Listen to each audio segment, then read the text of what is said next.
আমি সবাইকে শুভেচ্ছা এবং লাল সালাম জানাচ্ছি। আজকে আমি কথা বলবো হলো বন বিভাগের জমি এবং জনসাধারণের জমি বন বিভাগ বানানো বিষয়ে। আজকে দেখা যাচ্ছে যে গোটা বাংলাদেশে বন বিভাগের যে গেজেট, এই গেজেটটা 1952 সালে পাকিস্তান সরকার একটা পরিকল্পনা গেজেট করে যে বনের আশেপাশের জমিগুলো যদি নিয়ে বন করা হয় তাহলে বনটা আরও সুন্দর হবে।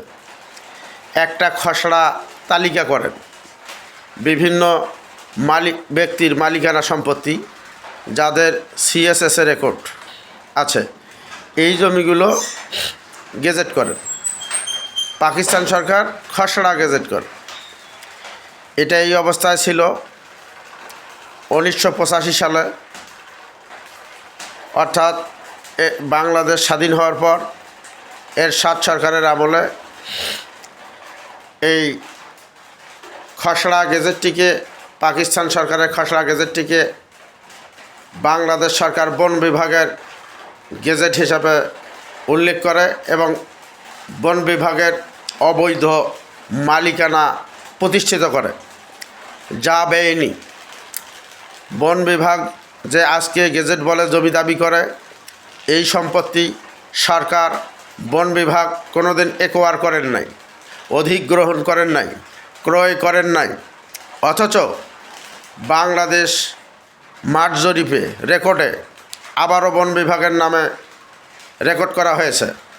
এটা সম্পূর্ণ অবৈধ, বেআইনি এবং মানুষকে, গোটা বাংলাদেশের মানুষকে যে বন বিভাগের পাবলিকের জমি, জনসাধারণের জমি বন বিভাগের মালিকানা প্রতিষ্ঠিত করেছে, এটাকে ধিক্কার জানাই এবং এইটা অনতিবিলম্বে এই গেজেট বাতিল করে যাদের রেকর্ডে সম্পত্তি, তাদের রেকর্ড পুনঃস্থাপন করার জন্য আমার দাবি জানাচ্ছি আমি।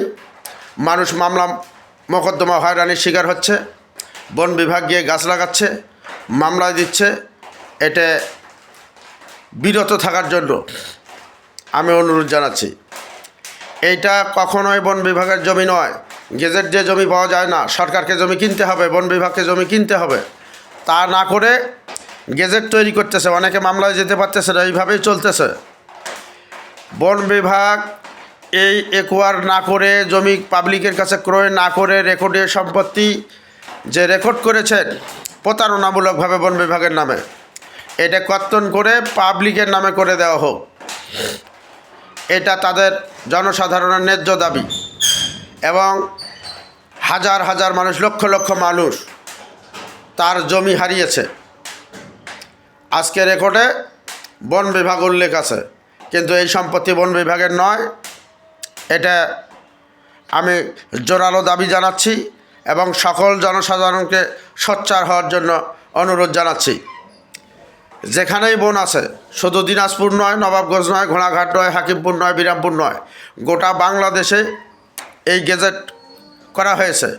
জমি বন বিভাগ কোনো দিন ক্রয় করে নাই। জমি ক্রয় না করেই মালিক হওয়া যায়, খালি গেজেট করলেই হয়ে যায়, এত সোজা। সেই সাথে আরও বলবো, কোনো পাবলিকের সিএসএসের রেকর্ডীয় সম্পত্তি গেজেট বলে বন বিভাগ কোনো যেন